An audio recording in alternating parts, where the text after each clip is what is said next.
Tá, irmãos, graças a Deus que o Senhor nos dá vitória mais uma vez, que estamos aqui para falar a palavra de Deus, porque a gente está tendo culto nas igrejas. Então, acho que estamos unidos, fazendo uma grande tarefa, levar a palavra, levar consolo, levar ânimo aos corações, levar esperança. A palavra de Deus, ela tem esperança, né? Todos os pastores estão levando uma palavra de reflexão, estão trazendo uma palavra, porque esses dias a gente, como não está tendo culto na igreja, as mensagens estão sendo via online, via Facebook, via YouTube. Em Atos dos Apóstolos, semana passada eu gravei um vídeo, falei em Atos dos Apóstolos, mas eu gostaria de continuar dentro deste livro, as atuações dos apóstolos. Atos dos Apóstolos, capítulo 17, depois se você quiser ler aí na sua casa, você pode ler. Lá no verso 17, verso 27, está escrito assim: para que buscassem ao Senhor, porventura, o tateando, ou pudesse achar, ainda que não está longe de cada um de nós, porque nele vivemos, e nele nos movemos, existimos. Também alguns dos vossos poetas disseram, pois somos também sua geração. Bom, pessoal, o apóstolo Paulo está pregando o Evangelho. Está pregando o Evangelho em Atenas. Paulo está tendo a maior dificuldade de levar o Evangelho, Cristo. Quando nós falamos do Evangelho, a nossa mente já nos direciona a Cristo. Porque Paulo está tendo uma dificuldade porque o povo judeu estava no judaísmo. Quando Jesus vem na terra, Jesus pega o judaísmo e instrui no coração do homem aquilo que era promessa de Deus, aquilo que era promessa de Abraão, Isaac, Jacó, aquilo que era promessa pelos patriarcas, pelos profetas, aquilo que ele tinha feito promessa por boca de Davi, por boca de Moisés, que havia um homem que esse traria, consertaria, né, o coração do homem. Bom, Jesus começa a pregar o Evangelho. Jesus prega o Evangelho durante mais ou menos 3 anos. Jesus morre e ressuscita ao 3º dia. E quando ele ressuscita, ele volta lá em Atos dos Apóstolos, né? Ele aparece aos discípulos e manda os discípulos pregar o Evangelho. Então os discípulos começam a pregar o Evangelho.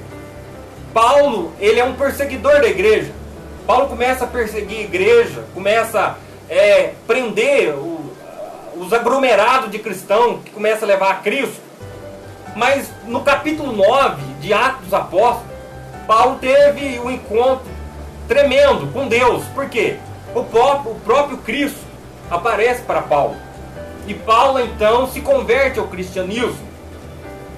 Quando ele vai à casa de Ananias, Ananias ora por ele volta a ter a visão. Que em Atos 9 ele perde a visão. Mas em Atos ele começa a pregar o Evangelho, levar a Cristo. Já em Atos capítulo 13, Deus separa Paulo para o apostolado. Ele passa então a pregar o Evangelho. Em Atos 17 ele está em Atenas. De todos os locais que Paulo circulou, levando a Cristo, levando o Evangelho, em Atenas ele está tendo uma dificuldade, porque lá tinha muitos deuses, muitas crenças.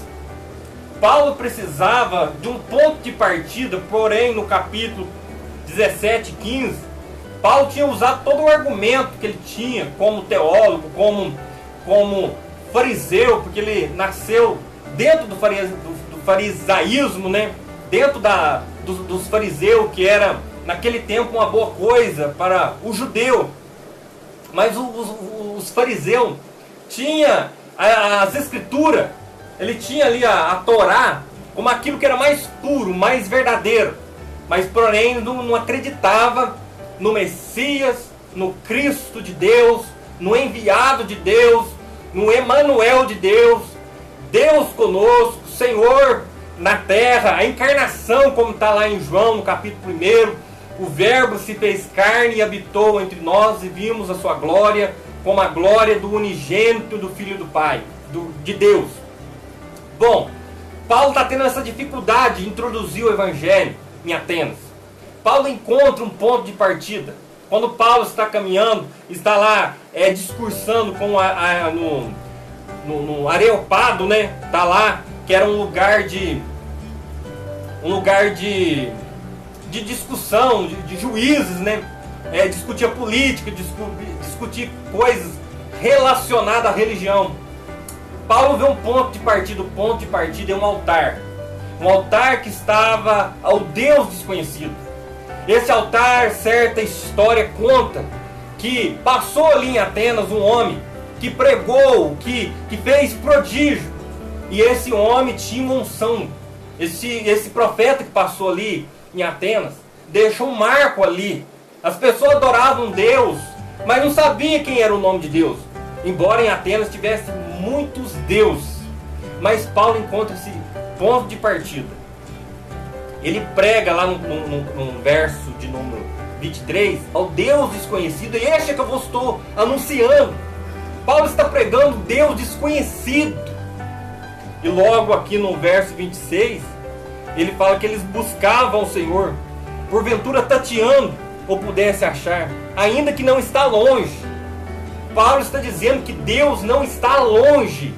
Se ele não está longe, ele está perto. Tateando, usando ali o tato, usando de todas as maneiras para buscar a Deus. Os atenienses estavam buscando a Deus, usando todos os meios para encontrar quem é esse Deus. De todos os deuses eles procuravam. Embora Paulo está dizendo que por ele, por Deus, nós existimos, nós vivemos. Dá-nos a entender. Lá em Gênesis, capítulo 1, no capítulo 2, no capítulo 3, aonde que o percurso da humanidade, aonde a existência da humanidade começou, foi através de Deus. Deus criou todas as coisas lá em Gênesis, no capítulo 1. No princípio, no princípio, a terra era sem forma e vazia, e disse Deus, haja luz, houve luz. E de tudo que Deus viu que era bom, Deus falou assim, façamos o homem a nossa imagem e semelhança. João, em João capítulo 1, ele começa a mostrar Cristo, que Cristo, ele era o Deus, ele era o próprio Deus encarnado. Paulo está tentando mostrar aos atenienses, fala, olha, Deus não está longe, Deus está perto. Lá em João no capítulo 4, olha que a palavra de Deus diz, no Evangelho de João, no capítulo 4, quando Jesus está tendo um diálogo com a mulher samaritana. Olha o que Jesus fala para ela. Mas a hora vem em que os verdadeiros adoradores adorarão o Pai em espírito e verdade, porque o Pai procura os tais que assim o adorem. Deus é espírito. Importa que os que o adorem, adorem a Deus, adorem em espírito e verdade. Ou seja, lá no Evangelho de João, capítulo 4, Jesus está dialogando com a mulher está achando que o lugar de adorar era no monte. Era no monte que eles tinham comprado, um monte ali em Samaria, onde Abraão tinha sacrificado a sua mulher, enterrado a sua mulher. Mas não era ali o local de adorar. O local de adoração era em espírito e em verdade. Ou seja, não precisa estar na igreja, não precisa estar no lugar de referência. Não. Para agradar a Deus, para invocar o Senhor, Ele não está longe, Ele está perto. Ele está aí perto de você. Ele está no seu coração, Ele está na sua mente. Basta você o clamar, basta você o adorar. Ele não está longe, Ele está perto. Buscando para que tateando pudesse achar, ainda que Ele não está longe.